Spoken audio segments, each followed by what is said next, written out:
नमस्कार, स्वदेश न्यूज की खास पेशकश बातें सितारों की में आप सभी का स्वागत है। मैं हूं भागीरथ साहू।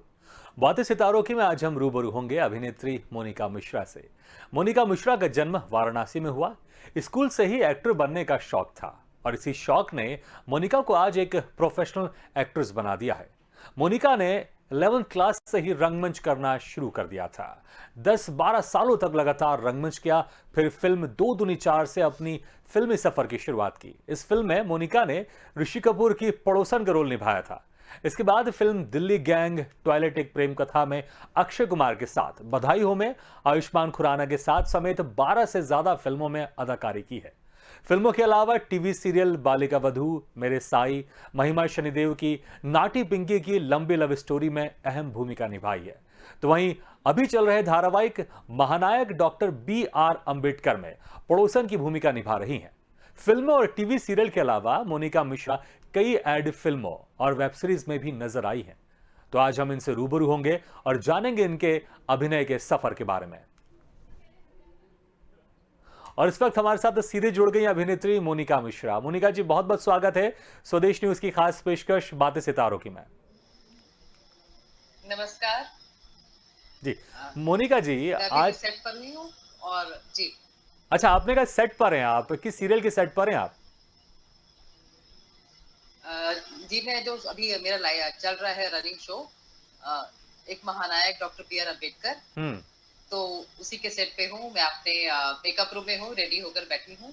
Again interesting. अभी आपके साथ बातचीत हो रही है मेरी, तो और क्या, जैसे ही फिर ये खत्म होगा मैं सीन करने जाऊंगी। ओके, तो इस सीरियल के बारे में हम जानना चाहेंगे कि क्या रोल है आपके इस सीरियल में, और क्या अभी कुछ ब्रेक चल रहा है, कितने समय तक शूटिंग चलती है, कितनी लंबी शूटिंग चलती है, जरा कुछ बताएं आप। जी, बहुत अच्छा मोटिवेशनल शो है। ये डॉक्टर बी आर अम्बेडकर के ऊपर है, उनके जीवन के ऊपर है, उनके संघर्ष के ऊपर है। हम्म। और मुझे लगता है कि आजकल बाकी के जितने टीवी शोज चलते हैं, सास बहू का ड्रामा या ऐसा कुछ भी, उन सबसे काफी डिफरेंट है ये। हम्म। ये एक ऐसे बच्चे की कहानी है जिसने अपनी पढ़ाई के लिए कितना संघर्ष किया। तो ये अम्बेडकर के ऊपर है और मुझे लगता है कि हर किसी को जरूर देखना चाहिए। हम्म। और इसमें क्या हालांकि रोल है मेरा आपका? किरदार जो है वो थोड़ा सा नेगेटिव है। तो ऐसा है कि अम्बेडकर जो है वो चौल में रहते हैं, या एक धोबन है, हम्म। हुलिया। तो जी। उनके लाइफ में जो भी होता है उस पे टॉन्ट कसना और इस टाइप की बातें करना कि अरे ऐसे कैसे, पढ़ाई कैसे इतनी जरूरी हो गई है। हाँ, क्योंकि आप तो नीचे जात के हैं, तो नीचे हम्म। जात के लोग पढ़ाई क्यों करेंगे, क्या जरूरत है। तो इस टाइप का थोड़ा किरदार है मेरा, लेकिन बहुत अच्छा है। और हमारी 12 घंटे की शिफ्ट होती है, तो हम सुबह 9-10 बजे से शुरू करते हैं हम्म। और रात के 9-10 बजे तक शूट करते हैं, और बहुत एंजॉय करते हैं काम को। बिल्कुल, तो बहुत एंजॉय कर रहे हैं आप और इसमें आपने वैम की भूमिका निभाई है, अगर मैं इंग्लिश में शब्दों का इस्तेमाल करूँ तो। अच्छा मोनिका जी, अभी भी समाज में, क्योंकि आप एक महानायक का, आप एक जो सीरियल चल रहा है उसमें आप काम कर रहे हैं, मैं अभी भी समाज की बात करूँगा। अभी भी समाज में महिलाओं के लिए, लड़कियों के लिए उतना फ्रीडम नहीं है जितना पुरुषों के पास है। और खासकर इस एक्टिंग फील्ड की बात करें तो अक्सर परिवार वाले ही आपत्ति करते हैं कि तुम कहाँ इस फील्ड में जा रही हो, नहीं जाना चाहिए। फिर समाज की नज़र रहती है। तो जब आप इस फील्ड में जाने का आपने तय किया, निर्णय लिया, तो कैसे आपने डिसाइड किया कि मुझे एक्ट्रेस बनना है? और क्या घर वालों की तरफ से कोई बंदिश थी, कोई उनकी तरफ से कोई रोक टोक थी, और कैसे आप इंस्पायर्ड हुई कि मुझे एक्ट्रेस बनना है? जी, दरअसल आप जैसे जानते हैं, मैंने बहुत कम उम्र से थिएटर करना शुरू कर दिया था। मुझे बहुत शौक था नाटकों में काम करने का, साथ साथ में गाना गाने का या हम्म। डांस करने का। तो मेरा रुझान बचपन से था। घर वालों ने इसको एक शौक के तौर पे काफी सराहा कि अच्छी बात है, बेटी को अच्छा लगता है। पर इसको एज अ प्रोफेशन नहीं समझ पा रहे थे वो, कि हम्म। भाई प्रोफेशन कैसे हो सकता है ये। क्योंकि हमारे जमाने में तो यही माना जाता था कि भाई लड़कियां हैं तो डॉक्टर बनेंगी, टीचर बनेंगी, गवर्नमेंट हम्म। जॉब में जाएंगी, और लड़का है तो इंजीनियर बनेगा, हम्म। बिजनेस संभालेगा। तो शुरू में उन्हें थोड़ी हिचकिचाहट हुई। उनको लगता था कि भाई या तो हीरोइन बनने भाग जाते हैं, हीरो बनने भाग जाते हम्म। हैं, ग्लैमर की दुनिया है, तो अलग अलग तरीके के लोग होते हैं, हमारी लड़की पता नहीं सेफ रहेगी नहीं रहेगी। लेकिन जब उन्हें समझ में आने लगा धीरे-धीरे कि नहीं भई अपनी जगह बना रही है हम्म। और अच्छे तरीके से काम कर रही हैं एज़ अ कैरेक्टर आर्टिस्ट, अच्छे ऑफर्स आ रहे हैं और जब टीवी पे मेरा शो आने लगा धीरे-धीरे फ़िल्में मिलने लगी तो उनको अपने आप थोड़ी पिक्चर क्लियर होती गई, उनको समझ में आता गया कि हम्म। ऐसा नहीं है कि सिर्फ़ हीरो-हीरोइन होते हैं या गलत तरीके के लोग ही होते हैं, हर हम्म। तरीके के लोग होते जी। हैं और आजकल तो बहुत अच्छा है, मैंने देखा है बहुत अच्छे-अच्छे घरों के लोग आ रहे हैं, हम्म। लोग बढ़ावा दे रहे हैं। तो अब पिक्चर काफ़ी चेंज हो चुकी है, शुरू में थोड़ा स्ट्रगल ज़रूर करना बिल्कुल, तो पड़ा, परिवार वालों की लेकिन तरफ बाद से में काफ़ी कोई सपोर्ट रोक-टोक मिला। भी नहीं थी, लेकिन शुरू में वो समझ नहीं पाए कि कैसे इसको एक्टिंग का जो शौक जी, है, उसको हम प्रोफ़ेशन बना सकते हैं। अच्छा, आपने 11th क्लास से रंगमंच आपने करना शुरू कर दिया था। स्कूल की बात करूँ, स्कूल में एक ड्रामा हो रहा था और उस ड्रामे में आपको कास्ट नहीं किया गया था। लेकिन फिर भी आप रोज़ प्रैक्टिस में आप शामिल होती थी, खड़े होकर आप देखती थी कि किस तरह से प्रैक्टिस चल रही है और आखिरकार आपके जो खड़े होने की जो मेहनत रंग लाई और इसमें आपको कास्ट किया गया और इसमें आपने विवेकानंद की भूमिका निभाई। तो ज़रा इस इंसिडेंट के बारे में बताएँ कि किस तरह से था? क्यों पहले कास्ट नहीं किया गया? फिर कैसे शिद्दत थी आपकी? आप लगातार प्रैक्टिस में जा रही थी, फिर अल्टीमेटली आपने विवेकानंद की भूमिका निभाई। जी, ऐसा हुआ था कि आपको शायद मालूम होगा कि विवेकानंद के जो शिकागो में भाषण हुआ था ज़ीरो पर, हुँ। जो उन्होंने शून्य पर एक भाषण दिया था, उसके 100 साल पूरे हुए थे। तो रामकृष्ण मिशन की ओर से एक नाटक तैयार किया गया था, जिसका नाम था क्रांतिरथी विवेकानंद। हुँ। तो मैं उस ज़माने में बहुत ज़्यादा पतली-दुबली हुआ करती थी। तो उन लोगों को ये लगता नहीं था कि मैं किसी किरदार में शायद फिट होंगी। हुँ। तो मुझे कास्ट नहीं किया गया था। लेकिन मुझे शौक था बहुत ज़्यादा एक्टिंग का कि भई कॉलेज में हो रहा है, मेरे स्कूल में होगा और मैं नहीं पार्टिसिपेट करूँगी, ऐसा कैसे हो हुँ। सकता है? तो क्लासेस खत्म होने के बाद डेली रिहर्सल होती थी और मैं डेली जाती थी। तो डेली जाकर बैठती वहाँ पर और देखती कि भई क्या हो रहा है, क्या हो रहा है? हर रोल को मैं इतनी सीरियसली ऐसे देखती थी कि शायद ये रोल अगर डायरेक्टर मुझे बोल दे कि मोनिका तुम खड़ी हो, तुम ये करो, हुँ। तो मैं कैसे करूँगी? तो मैं अपने आप को उस चीज़ के लिए हमेशा प्रिपेयर करती थी। तो 1 महीने के बाद मेरी केमिस्ट्री की टीचर की नज़र गई, उन्होंने कहा कि तुम तो कोई रोल कर नहीं रही हो, तो क्यों हुँ। आती हो यहाँ पे रोज़? घर क्यों नहीं जाती? हुँ। तो मैंने कहा सर मुझे बहुत अच्छा लगता है ऐसे देखना, बहुत मन करता है मेरा कि मैं भी एक्ट करूँ। हुँ। तो उन्होंने कहा अच्छा, ठीक है, तो करके दिखाओ आके। तो उन्होंने बुलवाया मुझे और 2 सीन मुझसे परफ़ॉर्म करवाए और दोनों सीनों पे तालियाँ बजीं। हुँ। तो उसके बाद से मुझे 2 पर्टिकुलर सीन दे दिए गए जो बहुत ही इम्पोर्टेंट सीन थे विवेकानंद के, हुँ। कि एक नेगेटिव से वो पॉजिटिव कैसे बनते हैं। नास्तिक से आस्तिक बनने की हुँ। कहानी जो थी विवेकानंद की वो सारा पार्ट मैंने किया। जी। तो मतलब कह और सकते हैं कि जब मज़े की आपको बात है कि मौका उसमें मिला रवींद्र संगीत भी था। हाँ। और वो भी मैंने अपनी आवाज़ में रिकॉर्ड किया क्योंकि अच्छा। "पगला" मुझे आता नहीं है तो लोगों को लगता था नहीं कैसे करोगे? हाँ। हम प्रोफेशनल सिंगर से ही गवाएँगे। हुँ। लेकिन वो मेरी ज़िद थी कि अगर ये किरदार मैं कर रही हूँ तो गाना भी मैं ही अच्छा, गाऊँगी गाने की बात की और आपने बड़ी मेहनत के साथ बांग्ला मैंने वो बांग्ला तैयार भाषा किया। में आपने गाया था, बंगाली भाषा में। तो कुछ लाइन याद है आपको इसकी? जी, जी, जी। जी, बिल्कुल, तो मैं हम बिल्कुल आपको हम सुनना 2 लाइन चाहेंगे। सुनाती हूँ जी। उसकी। हुँ, जी। মন চলো নিজে নিকেতনে মনু চলো নিজে নিকেতনে সংসার বিদেশে বিদেশির বেশে ভ্রম কেন অকারণে মনু চলো নিজে নিকেতনে बहुत खूबसूरत, बहुत मधुर आवाज़ है आपकी। बंगाली देखिए वैसे ही बहुत मीठी भाषा है और जब उसमें आपकी मधुर आवाज़ शामिल हो जी जाए तो जी बहुत खूबसूरत, बहुत अच्छा गाया आपने, बहुत थैंक यू ज़बरदस्त सो गाया मच आपने। थैंक यू सो अच्छा, मच रंगमंच के बाद जो फर्स्ट ब्रेक था आपका, फर्स्ट ब्रेक मिलने में कितनी स्ट्रगल करना पड़ा आपको? क्या कुछ तकलीफ़ें सामने आई या फिर आसानी से आपको फर्स्ट ब्रेक मिल गया? में आसानी से तो बिल्कुल नहीं मिला था हुँ। क्योंकि जो फिल्म में मैंने पहली काम किया दो दूनी चार उसके लिए मैंने सुबह 10 बजे से लेकर शाम के 5 बजे तक ऑडिशन दिया हुँ। बहुत सारे किरदारों के लिए ऑडिशन दिया उसके बाद मुझे कॉल आया कि मैम आपका सिलेक्शन हो गया है और डायरेक्टर आपसे मिलना चाहते हैं हुँ। तो जब मुझे बुलाया गया तो सर ने कहा कि मोनिका तुम एक्टर बहुत अच्छी हो, हम्म। लेकिन दुर्भाग्य से हमारे पास कोई ऐसा रोल नहीं है जिसमें तुम फिट बैठ जाओ, अच्छा। लेकिन फिर भी हम आपके साथ काम करेंगे। हम्म। तो आप ऋषि कपूर के एक पड़ोसन के किरदार है वो आप निभाएंगी। हम्म। और अच्छा चटपटा सा किरदार था वो मैंने किया। हाँ। 10 दिन तक का शूट था और वो सिर्फ ये था कि उन्होंने देखा कि भी इतनी मेहनत की लड़की ने और बहुत अच्छा परफॉर्म कर रही है, हम्म। तो वो उन्होंने स्पेशली ऐड किया कि ये होगा किरदार। अच्छा, मतलब मैं कहूंगा कि जो आपके साथ जी। स्कूल में और हुआ टीवी था, की विवेकानंद जो आप कर रहे थे जिसके ऊपर ड्रामा आप, वो यहाँ पर हुआ कि पहले कोई किरदार नहीं था, फिर अहम किरदार आपको मिल गया इसमें। हाँ हाँ हाँ, बिल्कुल बिल्कुल। तो अच्छा। मेहनत रंग लाती है, वो दिखाई बिल्कुल। देती है लोगों को। अच्छा, हम ये भी जानना चाहेंगे कि जो दो दूनी चार फिल्म थी इसमें आपने ऋषि कपूर और नीतू सिंह जी की पड़ोसन का रोल किया था, तो किस तरह का ये रोल था आपका, और शूटिंग से पहले आपकी और शूटिंग के बाद ऋषि कपूर जी और नीतू सिंह जी से क्या कुछ बातचीत होती थी आपकी? जी, मेरी नीतू जी से बात होती थी, ऋषि कपूर जी के साथ बहुत ज़्यादा बातचीत नहीं जी। होती थी।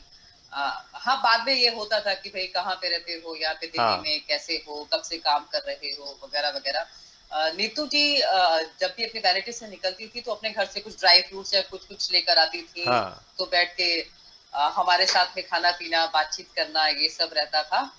और बीच में उनके बेटे का रणबीर जी का भी कॉल आता था, तो बातचीत करती थी। हाँ। तो अच्छा रहा, बड़े अच्छे नेचर के तो हैं। ऋषि जी भी मतलब बहुत अच्छे नेचर के हैं और नीतू जी भी। महिलाएं बड़ी जब। तारीफ कर रही थी नीतू जी की अ, आप बच्चे हैं फिर भी आप घर भी मैनेज कर रहे हो हाँ। और ये भी कर रहे हो एक्टिंग। क्योंकि वो बता रही थी कि जब रणबीर छोटे थे तो वो शूट नहीं कर पाती थी। हम्म। तो बीच में जो इतना बड़ा उनका एक्टिंग का जो गैप आया वो इसी वजह से आया क्योंकि उन्हें अपने बच्चों को टाइम देना था। हाँ। तो अब बड़ा इस चीज को अप्रिशिएट किया उन्होंने। बिल्कुल अप्रिशिएट किया। अच्छा, ये बताइए कि जब महिलाएं बैठती हैं गॉसिप बहुत करती हैं, तो आप दोनों जब बैठ के ड्राई फ्रूट्स खाते हुए गॉसिप करते थे, तो कोई ऐसी गॉसिप हम जानना चाहेंगे जो उन्होंने की हो आपके साथ? कुछ याद है आपको? नहीं, सेट पर तो बहुत ज्यादा ऐसा नहीं है कि नीतू हाँ। जी के साथ मैंने गॉसिप किया हो। अ, पर किरदार अच्छा था मेरा जिसको हाँ। मैंने एंजॉय किया और बहुत अच्छे नेचर की है नीतू जी। चलिए, बिल्कुल। तो ये मेरा अच्छी सौभाग्य था कि उनके साथ मैंने काम किया। अच्छा एक्सपीरियंस रहा आपका उनके साथ है पड़ोसन बनने का। अच्छा, जो फ़िल्म आई जी थी जी। अक्षय कुमार की टॉयलेट एक प्रेम कथा, इस फ़िल्म में आप रिपोर्टर बनी थी। इसमें आप हम्म। अक्षय कुमार और भूमि पेडनेकर जी जी। दोनों से आप सवाल करती हैं। तो कितना अच्छा लगा इन दोनों से सवाल करना, और किसने बिना टेक के फटाफट जवाब दिया, या फिर आपने ज़्यादा टेक लिए सवाल करने के लिए? जी, अक्षय जी बहुत अच्छे अभिनेता है। हाँ। मैं ऐसा बिल्कुल नहीं कहूंगी कि उन्होंने ज्यादा टेक लिए या कुछ ऐसा हुआ। हाँ, लेकिन इसकी कास्टिंग में एक मजेदार सी बात हुई जो बहुत कम लोगों को पता है हुँ। कि मेरे पास मैं क्योंकि ऑडिशन रेगुलर देती रहती हूँ, हुँ। तो देने के बाद भूल जाती हूँ कई बार। मुझे सडनली कॉल आया कि मोनिका मैम कल एक शूट है, आप अवेलेबल हो? हुँ। मैंने कहा हाँ। तो उन्होंने कहा कि मैम क्या आप रात को 12 बजे निकल सकते हो? हुँ। मैंने पूछा कितने बजे का सीन है, क्या है? उन्होंने कहा कि हुँ। कल सुबह 10 बजे का है और ये फिल्म का नाम है। तो टॉयलेट एक प्रेम कथा नाम ऐसा था जो पहले मुझे समझ में नहीं आया। मैंने कहा हाँ। कि क्या क्या नाम बताया? क्या नाम बताया? अच्छा, ओके ठीक है, जो भी है देखते हैं। हाँ। स्क्रिप्ट वगैरह भेजी मुझे, मैं पहुंच गई सेट पे और मुझे ये पता नहीं था कि ये अक्षय कुमार की हुँ। स्टारर फिल्म थी या क्या हुँ। है। तो मैंने बस अपना किरदार पढ़ा, तैयार किया और पहुंची, अपनी वैनिटी में गई और रेडी होकर बैठ गई। हुँ।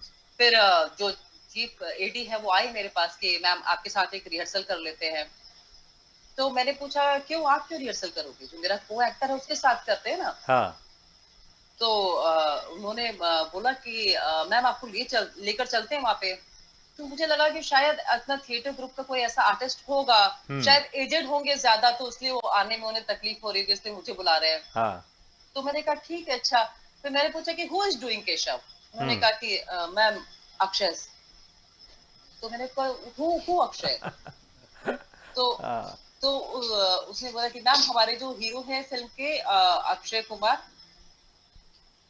तो मैंने कहा अच्छा अच्छा ओके ओके, आप 2 मिनट वैलिडिटी के बाद अच्छा, उस वक़्त भी बाहर वेट आपको कीजिए, मैं महसूस आती नहीं हूँ। हुआ कि ये सुपरस्टार अक्षय कुमार की बात कर रहे हैं? नहीं नहीं, उस समय मैंने अपने आप को संभाला, मैंने कहा आप बाहर वेट कीजिए, मैं आती हूँ। हाँ। मैंने वैनिटी वैन का दरवाजा बंद किया और मेरे रिएक्शन था ओ गॉड, मतलब अक्षय कुमार के साथ सीन परफॉर्म कर रहे हैं, इतने सारे डायलॉग्स। हाँ। Okay okay. तो बाद में रिहर्सल हुई हमारी हम्म। और अच्छे से बातचीत हुई अक्षय जी के साथ में और बहुत अच्छा सीन किया। हम्म। ऑब्वियसली मेरा कोई भी रिटेक नहीं था क्योंकि मैं थिएटर बैकग्राउंड से हूँ, अपना हाँ। काम बड़ा पक्का तरीके से करके जाती हूँ। अच्छा, दोनों में से बाकी किसने बहुत अच्छा ज्यादा रीटेक एक्सपीरियंस लिया था। ये तो बताएं। भूमि पेडनेकर और अक्षय कुमार दोनों में से ज्यादा किसने रीटेक लिया ये बताएं आप। अक्षय जी ने। अच्छा, अक्षय जी ने। चलिए, एक राज खोला वैसे आपने कि भूमि पेडनेकर से ज्यादा रीटेक अक्षय कुमार लेते हैं। अच्छा, जो सीरियल जी था जी जी। बालिका वधू, उसमें आपने काम किया है और सिद्धार्थ शुक्ला इसमें हीरो थे और अभी हाल ही में कुछ दिन पहले उनकी डेथ हुई है। तो जब आपको खबर लगी उनकी डेथ की तो अचानक आपको क्या महसूस हुआ कि ये क्या हो गया? और जब वो शूट में थे, जब वो शूटिंग करते थे ये बड़ा सिद्धार्थ शॉकिंग। जी, जब शूट में थे सिद्धार्थ शुक्ला जब शूटिंग करते थे, तो कैसे माहौल रहता था? कैसे को एक्टर से बातचीत करते थे और किस तरह से वो अपने आप को रेडी करते थे? बड़े ही अच्छे इंसान थे सिद्धार्थ जी और सबसे घुलना मिलना हंसकर बातचीत करना। मतलब क्या होता है कि जब आप एक मेन किरदार कर रहे होते हैं तो आपके अंदर थोड़ा एटीट्यूड आ जाता है, तो आप हुँ, कैरेक्टर आर्टिस्ट से ज्यादा बातचीत करना पसंद नहीं करते हैं या उन्हें थोड़ा सा अवॉइड करते हैं, लेकिन उनके साथ ऐसा बिल्कुल नहीं था और बहुत अच्छे से बातचीत करना, मिलना हुँ, जुलना और सीन अच्छे से थॉरली प्रिपेयर करना। बहुत सिंसियर थे काम को लेकर। पर जब हम लोग बैठते थे सेट पे तो अच्छे से हंसी हुँ। मजाक बातचीत सब होता था। तो अचानक से एक जिंदा दिल आदमी ऐसे चला जाए ये बात बिल्कुल भी समझ में नहीं आती कि कैसे क्या हो गया क्यों हो गया। इसके हुँ। पहले प्रत्युषा के साथ भी ऐसा हुआ। तो वो भी बहुत अच्छी लड़की थी, बहुत मेहनती थी और उनका भी ऐसे सुसाइड करना बहुत ही मतलब बता नहीं सकती कि कितना वर्क का प्रेशर था या घर का क्या था।